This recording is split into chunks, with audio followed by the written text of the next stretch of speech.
Joe. Welcome everyone. We do encourage everyone to take a look at the bios. It's a impressive group of individuals that we've gathered to talk about today's subject. What we're going to do is we're going to kind of frame why this particular topic is so important and relevant to advancing Hebrew education in North America, in particular in the Jewish day school space. Talk about the global seal of biliteracy and pathways to proficiency. Sheila Bong is not with us, but Kyle has jumped in to help to talk about the Avant assessment system and Credly badges. And then Dr. Michael Kay is going to help us kind of apply these ideas for elevating expectations and celebrating achievements. And then I'll look to conclude with some reflections and open up the floor for discussion. In terms of changing the narrative, when I first came to work at Hebrew at the Center, I was meeting with members of the board. One of the board members said, no place is more time and money spent not teaching Hebrew than in Jewish day schools. And I think what he meant by that was, although a lot of staff time, a lot of financial resources, even probably most importantly, hours in the week in an already crowded dual curriculum schedule are assigned to Hebrew. Many of our schools are not pleased with the outcomes. And part of the reason that Hebrew at the Center came into being was to change that reality. Over the last number of years, we've begun to see some of the positive outcomes of not only our interventions, but other interventions by other players in the field. And now that we have mechanisms to kind of assess those students and begin to measure outcomes in a standard manner, and then use these data to inform instruction to get even stronger outcomes, we're also beginning to see real success stories. And so one of the goals of not only Hebrew at the Center, but we hope of this session is, how do we change that narrative? Not only how do we not just spend lots and lots of time talking about what's not working, but how do we begin to highlight and spotlight real success, strong student outcomes, teachers who are effective in their pedagogy, schools that have articulated a vision and set expectations at a higher level for what is possible? How do we note that? How do we tell those stories of success and share them with others? And then how do we celebrate that success, ideally building upon that?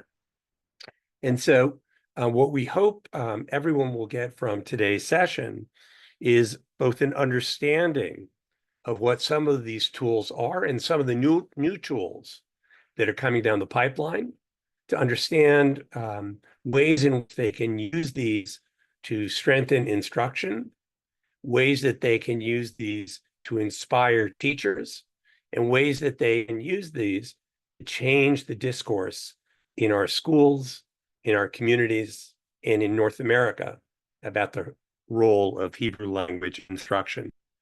A key tool that has been critical to this work has been the work that has been done by Avant. We'll learn more about that from Kyle, but they have been a key partner to bring a tool to the field. But before we get to Avant, we're going to hear about another important component that will tie into Avant, and that's the global seal of biliteracy.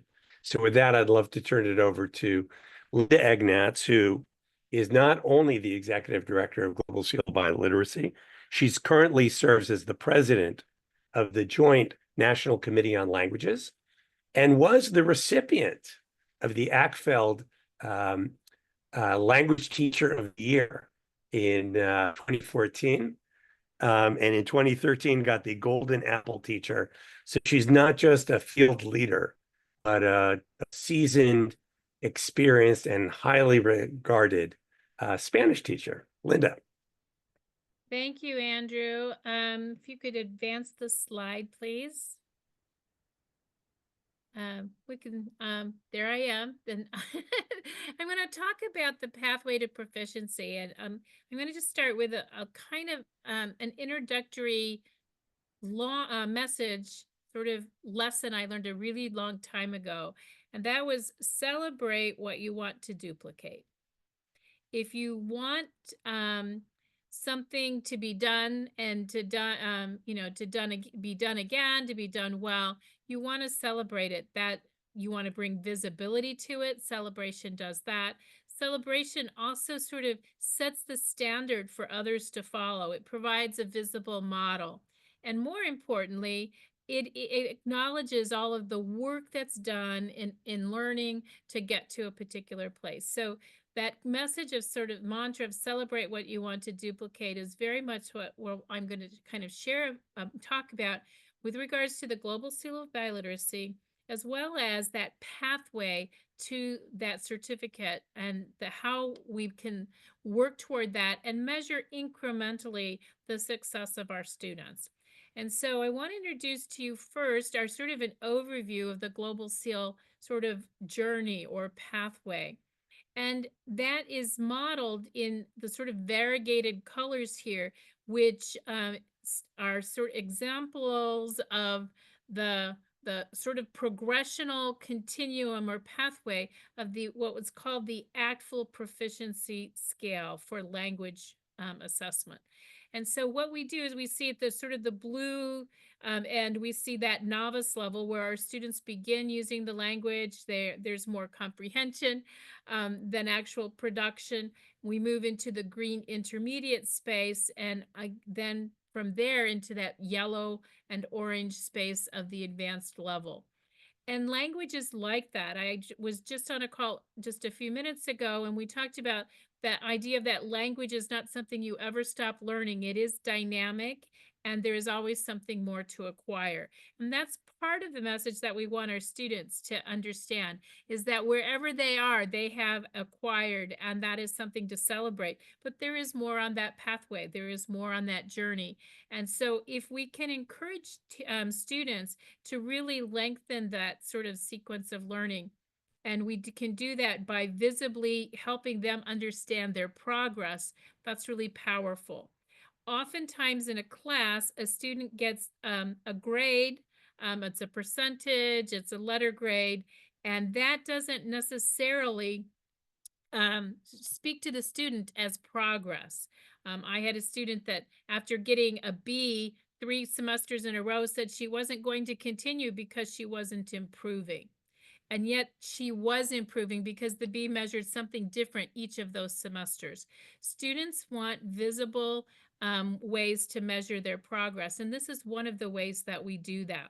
And so the Global Seal create both a certificate program at 3 tiers that is stackable.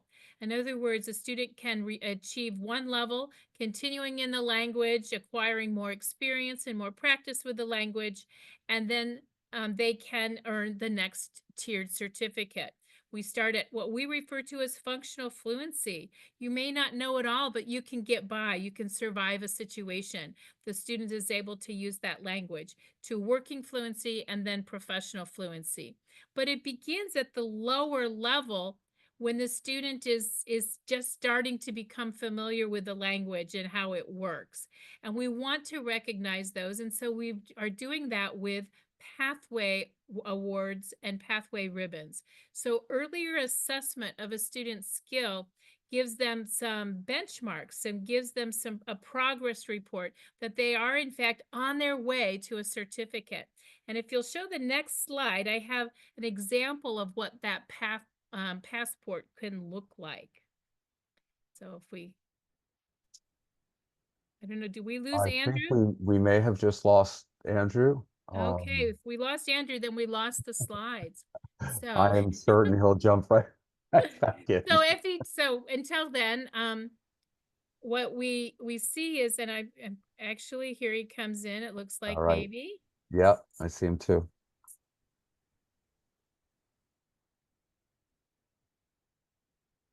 Andrew, we lost the slides. We lost you. I should be back and you should have the slides. All right. They're not there. They're not visible yet.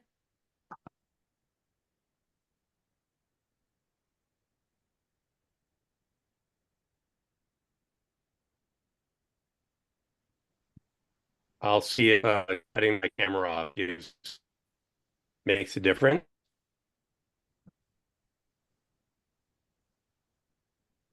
How about Amanda? It's trying, Andrew. It's showing your screen share, but not the slides themselves yet.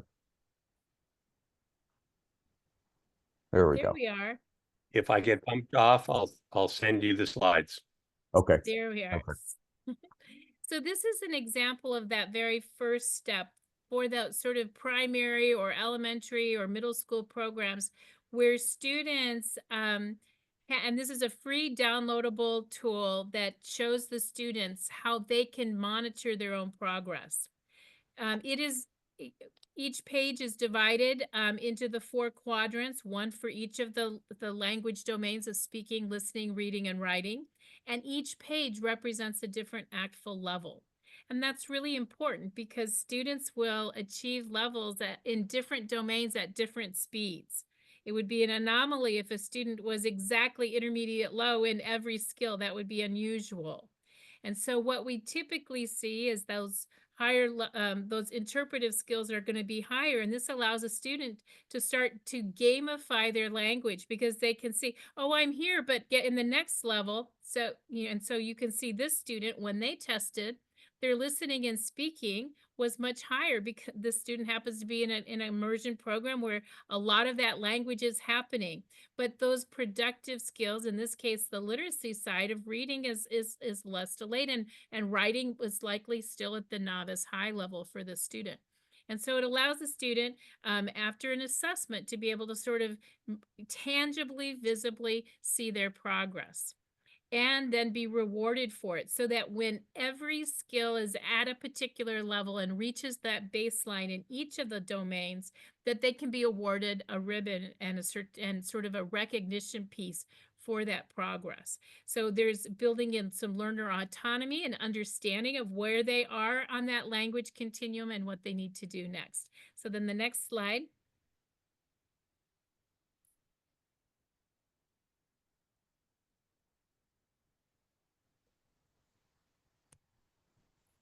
Which, well, I don't know if it's going to show coming up or not. There we go. So that, and those certificates, that early work then begins when they get to that intermediate mid-level, can earn the first level of the global seal. And here's a student who earned their functional fluency seal in Hebrew. And that certificate then has some power. So is something that the school can award, then that provides the school with recognition, but it is actually a certificate that can be then leveraged for their next steps. And they're going to do that through that unique serial number. So if we can go to the next screen.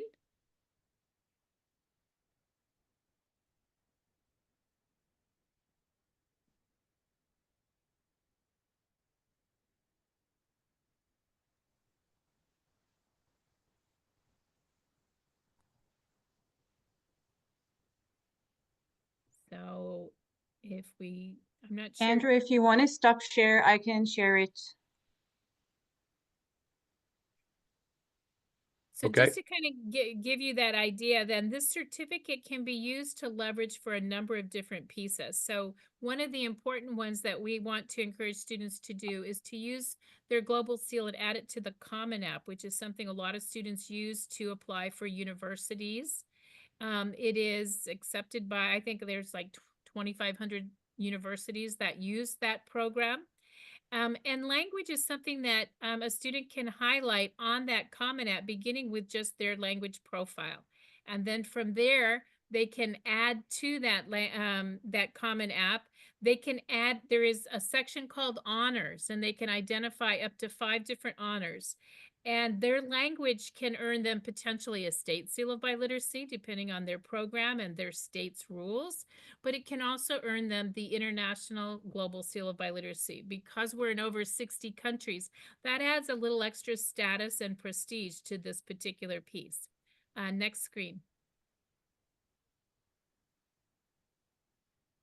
The global seal is serial numbered, which means that any place where you might normally add a certificate or a license, that can be added. And that is oftentimes a goal now of a number of high schools, is to provide their students with early workplace credentials. So you'll see here that the global seal goes under licenses and certifications.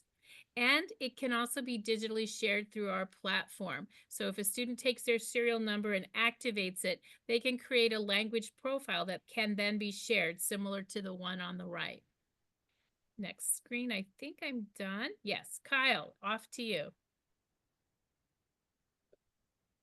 Awesome. Thank you, Linda. It's always so wonderful to see that and to see the power behind having that recognition. I apologize for those of you who thought that you were going to get Sheila today, which would be much better than me, but Sheila had a conflict, and so you get to spend some time with me, which is fun anyways. So Linda mentioned a couple of things that I think are really critical. Number one, teachers and grades to begin with, because as she mentioned, hey, what this teacher did for this student who got a B in this semester and this teacher did for this student in this semester are often completely different. And so if we're trusting teachers and grades to be the recognizers of the ability of the students, we have a problem because there is no real standard that is followed by the teachers. So welcome, Avant. And this is what we do. We get to do the fun thing of building and delivering the assessment. Everyone's favorite thing to do in the world is to take a test, right? So this is the thing that we love to focus on. Who is driving? Neely, are you driving now? Okay, yeah, go ahead, go to the next slide. So let's talk for a moment then about if we're going to recognize and give rewards and awards and certificates to language learners, what does that mean? How are we going to do this? How are we going to structure this in a way that is standardized and the same for everyone across, regardless of what school or curriculum they're following? We need to make sure that everything is really the same and that we can trust that result and that data, as Andrew was talking about. We need to have trustworthy data that will help drive decisions and awards, which we're talking about right now, in a meaningful way. So Avant has developed the Hebrew test. We have now 56 different languages that we have assessments for, and Hebrew happens to be one of those. Avant Assessment actually is a technology transfer company from the University of Oregon, where Dr. Carl Falsgraf developed the first proficiency test online in the world. All 4 skills back in 2002 were delivering these assessments, because this was the challenge that Carl was trying to address as well. If proficiency is important and we want to actually talk about that and use data to inform what is happening, we need to have something that we can use to measure it. And doing an OPI, that oral proficiency interview, one-on-one with a learner, that's great. But you're not going to be able to do that with large classrooms and to do that year after year with very, very limited budgets in education. So Carl was really seeking for and trying to find a way to do this effectively, and using this new thing called the internet to actually measure students' ability across all 4 skills: reading, writing, listening, and speaking, and to have trained raters evaluating the writing and the speaking to be consistent was just huge. And so we developed the test. And as you can see on these bullet points, the test focuses on grades 2 through adult. And the test is a web-based computer adaptive test. And this is really important. The computer adaptive component in the reading and listening allows the test to adjust to test takers as they are moving through the test. So instead of saying, hey, there's one test and everyone's going to take it, what we do is we say, look, you're going to take this test, and if you are proficient, more proficient, the test is going to get harder. It's going to move up. If you're struggling, it's going to get easier. So it does two really important things. For the test taker, it creates a very enjoyable test environment where they're really being challenged right at or slightly above their level. At the end of the test, they feel pretty confident about their language ability, regardless of what level they attained, because the test was actually measuring kind of their ability. The other thing that it does is that it gives us very good data at the end, because we didn't burn time trying to find out where they were. Really, we targeted that particular level and now have high confidence that they're really functioning at those particular levels. So good experience for the students, good data for the teachers and the administrators to be able to look at. That's the STAMP test. So that's a little bit of the background behind the assessment. Now, go ahead and move to the next slide, if you would. So now we have something that we can use to actually measure. This is where the global SIL comes in with Linda and her team. Linda's team needs to be completely non-biased, agnostic to this, in terms of simply saying, look, if there are assessments out there that are recognized and valid assessments that measure student learning, we're going to trust those assessments, and we're going to give that recognition and the award based on those assessments. So there are many assessments out there that could certainly do this. For Hebrew, STAMP is a valid and reliable assessment to actually give that data and help to award the SILs of biliteracy at the state level and the global SIL beyond that. For many Hebrew day schools that aren't part of state organizations, the global SIL becomes really powerful in terms of being able to recognize that student ability and proficiency where perhaps the state may not. And again, every state has different standards and policies in terms of how they're going to do that. But the global SIL gets beyond that and will recognize learners in a variety of situations. Finally, Credly is this wonderful tool that allows test takers to actually receive this recognition and to receive college credit based on their STAMP test scores. Now, colleges and universities have the ability to accept this or not, so it's not like an AP test that has that recognition yet.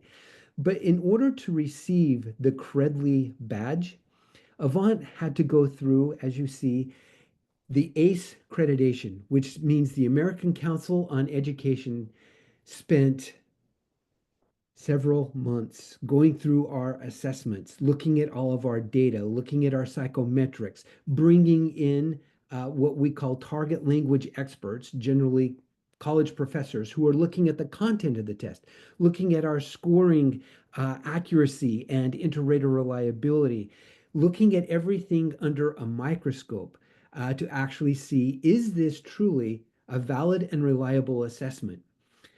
You don't get that ACE certification without going through that kind of work. Because we've done that, now ACE has actually assigned different levels of college credit based on scores. So for example, novice high is their lowest level, and they go all the way up to advanced high.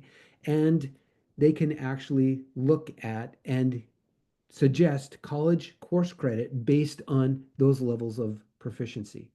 So it's an incredible recognition that gives learners access to time and money. Go ahead to the next slide, and this is just a student testimonial, and I'll read it. This has saved me so much time, and I want to put next to that money, because at higher ed, time equals money, right? The Avant stamp test and digital badge allowed me to fulfill 4 elective credits towards my major in computer science and placed me into a higher level courses for my Hebrew minor. Without it, I would have had to take an additional placement test and possibly additional courses that would have made it more challenging to complete my minor. In the long run, this has saved me so much time and money. Simply having that student connect with their school that connected them with the Credly system. They got that badge awarded, took that badge to their university. Their university recognized those credits and allowed that student to receive those credits as suggested by the ACE review committee. So there you have it. It begins with an assessment that allows you to measure reliably a student's ability, and then being able to recognize and award and reward that ability in a number of ways. Again, it all begins with trusting in the instrument. And that's what we do at Avant, is build and maintain that instrument. That's it for me.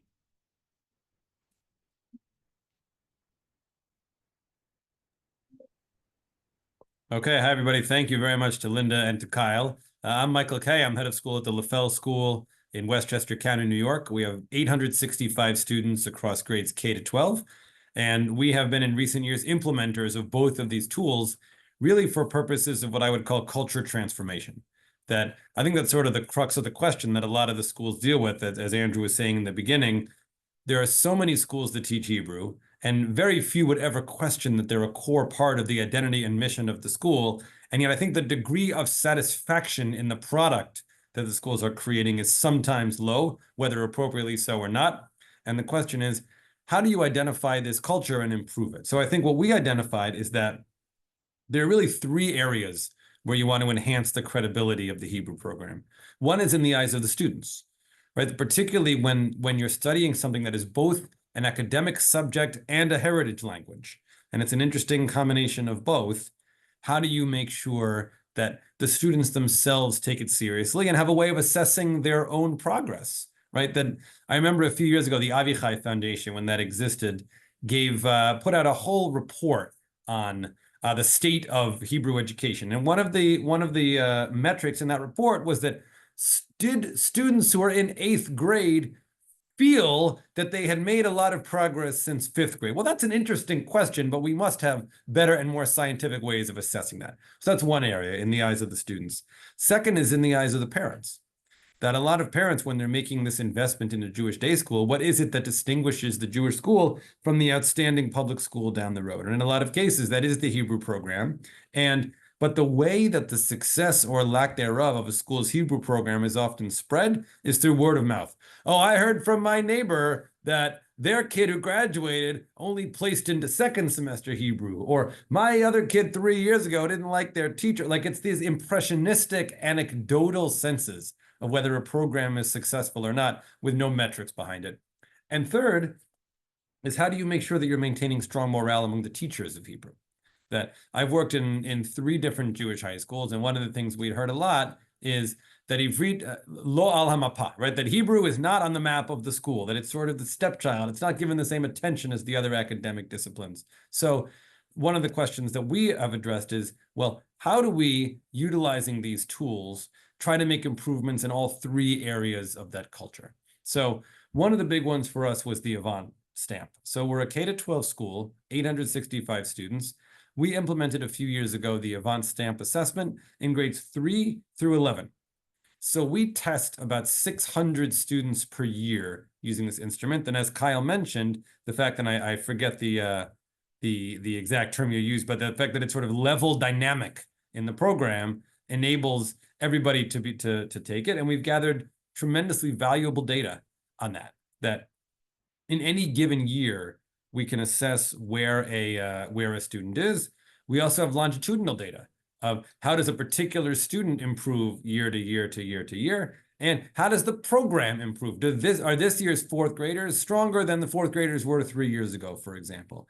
And that the data have been a goldmine, first of all, substantively, that we can look and see, okay, you know, and I'm making this up, but it looks like in listening, our students are not as advanced relative to their peers as they are in speaking or whatever. So, I mean, more likely to be the other way around, but you know what I mean? So we use that much as we use, by the way, PSAT data to assess some of our general studies curriculum. How can we use Avant stamp data to do some curricular introspection in that?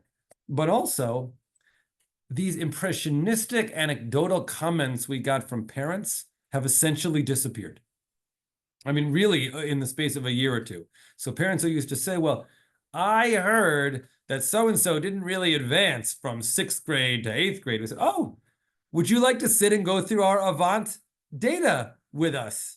And they very rarely accept that invitation, but sometimes they do. And first of all, the mere existence of the data is incredibly impressive to people. But second of all, they can see, like, we actually can track progress in a way that we can't even for some of the secular academic subjects. So first of all, when there is success, we're able to brag about it, which is a great thing. And when there isn't, we're able to identify it and say, here are the exact areas where we feel that we're stagnating, and here's what we're doing to improve. And by the way, using norm data, here's where we fit sort of relative to the broader field.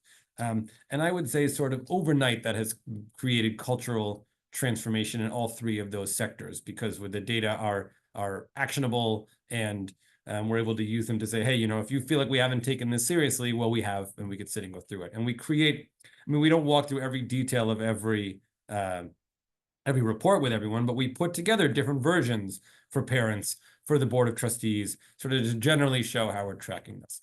So that's that.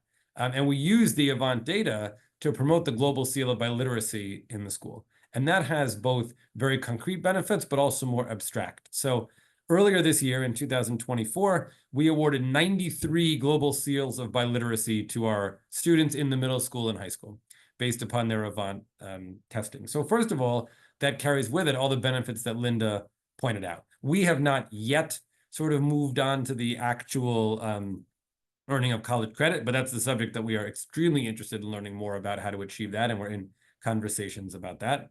But to have this concrete credential that our students can use to show that they've advanced, and that, by the way, carries currency not only in the Hebrew world, but with other languages as well. So a language department of another school or a university will say, oh, we don't have Hebrew, but I know about the global seal because we have Spanish or French or Mandarin or whatever it is. So that's been very positive, but also sort of impressionistically, like, we've turned it into a celebration that our faculty, on the day when we present the global seal of biliteracy, or now it's the days because we can't do 93 in one day, but everyone gets a letter, not only the official letter from Linda that has the serial number on it, but they get a letter in Hebrew from Rabbi Pell, who's our associate head of school, congratulating them on their achievement. We set up the room very beautifully and very nice. We print fancy invitations that everyone receives. We put out snacks. The students prepare sort of a skit or a presentation or something, and they get a real certificate. So what it's done is it's put Hebrew on the map.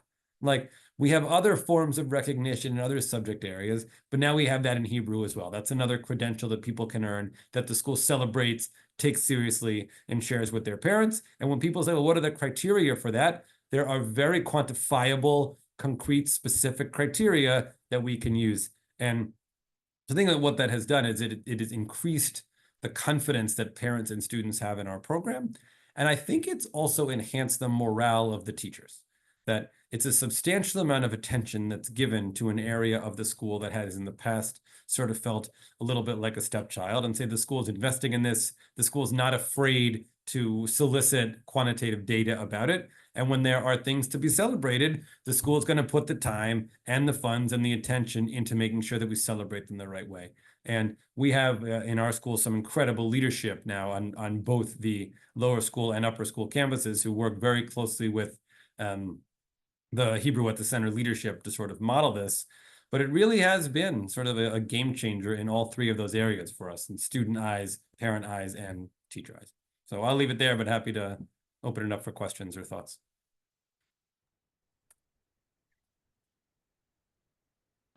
Neely, if you can move us to the next slide, and we'll do one little bit, and then we'll open it to Q&A for everybody. I do want to say, in general, when we talk about language learning, we talk about three key variables: the motivation of the student, time allocated, and the effectiveness of the teacher. But I would add a fourth, and that's a sense of vision. And Dr. K, you have really taken all these pieces and brought your vision and your team's vision to bear to make this happen in the real world. Two things that we at Hebrew at the Center are doing in addition to partnerships that we've established with Avant, with the Global Seal of Biliteracy, is that we've started an annual event every January. Happens to be linked to the birthday of Eliezer ben Yehuda, a key transformer of modern Hebrew into a living language, and Yom Lashon Ivrit, Hebrew Language Day. It also in January happens to be the birthday of Arnie Winchell, our founder and board president. And what we do is we recognize students around North America who've received the Global Seal of Biliteracy and create an opportunity to celebrate the student, their teacher, and their school. And last year, there were over 250 students who got the Global Seal. More than half of them, their teachers, their school leaders, their parents, their grandparents, their friends, joined us at the Heseg ceremony on a Sunday afternoon. And we're excited to be recognizing students this coming January on Sunday, January 16th. Once again, a real opportunity to create a feedback loop where those students are doing the work with support by their teachers. They're being assessed. These data help inform instruction that leads to even stronger outcomes. And then these various pieces come together to recognize that achievement and then to celebrate that achievement. So we're excited to be the sponsors of Heseg. And then the second thing that we're doing, if Neely, if you'll advance the slide, is to build on the passports and the pathway to Hebrew proficiency. At this year's Heseg, what we'll be rolling out for the field is sort of a package of materials that will allow the school to begin leading their students down this pathway towards Hebrew proficiency. First and foremost, by demystifying how does language learning work, by having a visible pathway that both students, parents, teachers, and the school can all see to understand how this unfolds as students make their way from novice to intermediate to advanced levels of language. We'll be providing a passport for students so that we can track how they make progress in each one of the 4 language skills through the different levels. As they get as complete all 4 skills at each level from novice mid up through intermediate low, they'll be able to get different colored ribbons to celebrate and be able to have a physical manifestation of their achievement. We have posters for the classroom that help visualize not only what the language learning journey looks like, but help students understand these processes and the things that not only the goodies they can get, but what they'll be able to do in the language. At what point will they be able to have an exchange with a pen pal, order a pizza off the menu, decode some Israeli rock and roll. We want them to really have a sense of what it means to actually have these abilities in the language. We'll provide materials for the teachers on how to roll this out, including assessment protocols that teachers can use for the students. Obviously, they can use Avant assessment, and they need to use Avant assessment once they get to the Global Seal level. We realize that not all schools are ready to get that. We'll be providing them with those materials and then information that can be shared with parents and with the school community, not only about the how, but about the why. Why it is essential that our students feel good about Hebrew language learning, feel competent in Hebrew language learning, and leverage the hours that are being spent to really get to the levels that are possible And by being able to share stories of other schools that have gone down this pathway, we believe we can inspire success and a higher level of expectations throughout North America. We'd love to open this up for some questions and some reflections. Neely, if you want to move to the next slide. We do have a couple of Before you leading move, questions, but I Andrew, see Orny. Yeah, Andrew, yeah. January 16th is not Sunday. It's January 19th, my birthday. So we do want to So that correct could very that. well be a typo. We Yeah, will want to correct that before we share this share with it. anyone else. Thank you. So just everybody make note, it's January 19th. Your birthday, though, I think is a day of celebration as well. Anyway, sorry, I just wanted to make sure we didn't circulate the wrong date. Thank you. Questions that individuals have, or any reflections from the presenters about what was shared as we made our way around the circle of presenters.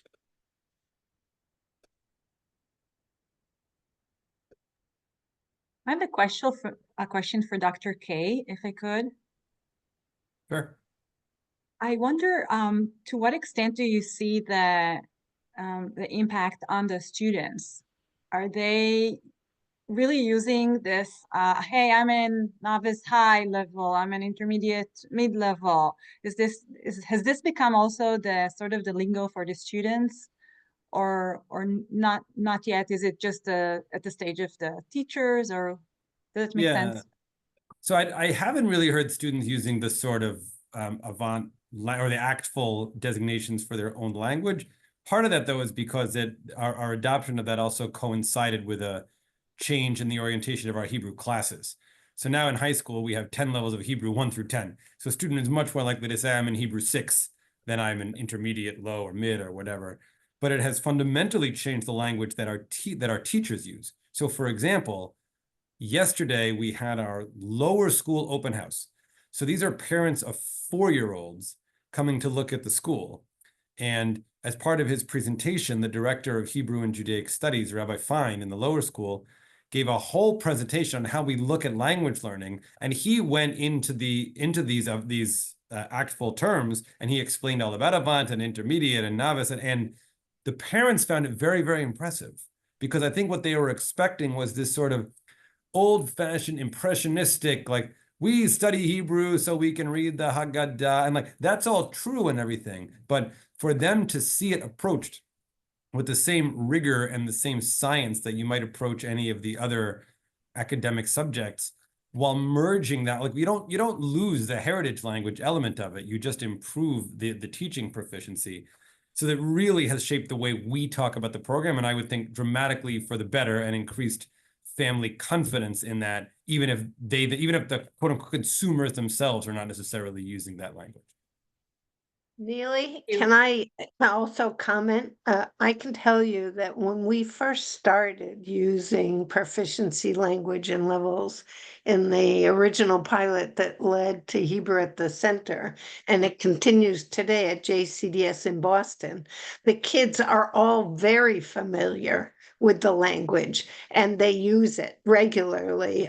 In fact, we got to a place where mid-year, kids could request another assessment if they felt they were ready to jump to another level, and kids would often guess what level they were going to test at when they did their assessment, and it became kind of part of the lingo, or they'd talk to each other saying, wait till you get to intermediate low and you get to do the love curriculum, it's so cool. And I literally have overheard this being in the girls' room of the bathroom. So that was one impact. The kids completely mastered the language and around the proficiency levels. The other piece we saw when we first introduced this was there was an impact on the secular subject. And in fact, the Covenant Foundation was doing an evaluation and reported that an unintended consequence was that because the Hebrew language was so clearly articulating goals using data to report the progress of the kids, etc., that there was a demand in other subjects for that kind of rigor. Yeah, and thank you, Arnie. I want to add to that. Look, we live in a country that, in general, has not valued language education, and so suddenly talking about this in terms that help parents and administrators and teachers all get on the same kind of page in terms of what is it that we're trying to accomplish here. You need very clear standards and outcomes that can lead to that discussion. And then we really do value what we measure, right? And so if we're actually measuring something, that becomes a value that we can talk about. And if that measurement is meaningful, in this case, where we have very clear descriptors, what does it mean to be novice high? Well, what kinds of things can a novice high learner do? Oh, not very much. I need to actually probably be an intermediate mid or higher if I want to go to Israel and spend some time. Okay, so what does that mean? How do I get there? And if the teachers begin focusing on a shared understanding from kindergarten or PK through 16, looking at that same language and really focusing on how do we achieve these outcomes and give these learners the ability to do these kinds of things. And if we're all on the same page, now you have a unified system of learning, not just, at grade 5 we do this, but this is what we're really trying to do. And I think that having that meaningful data and giving that language to the teachers to actually focus on it it's been a game changer in all of the organizations that we work with.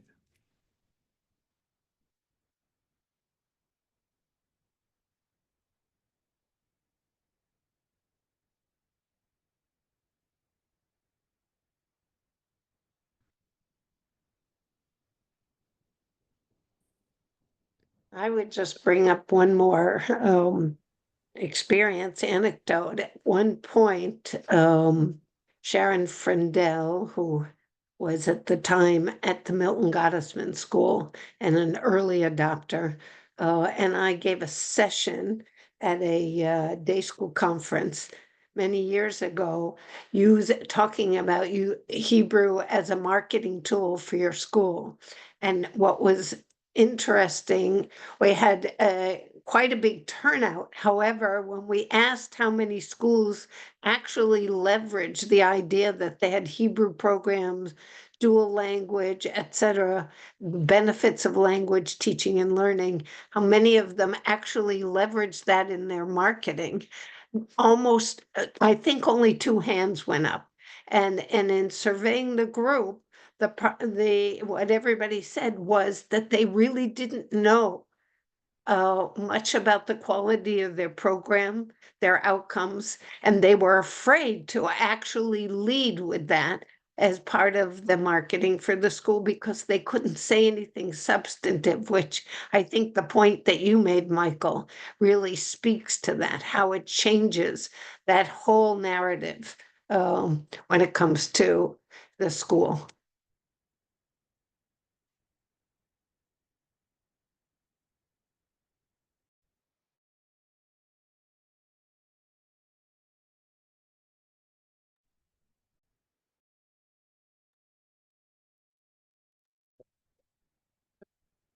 Well, I would like to really thank Linda and Kyle and Michael for joining us, sharing what you do, why you do it, how you do it.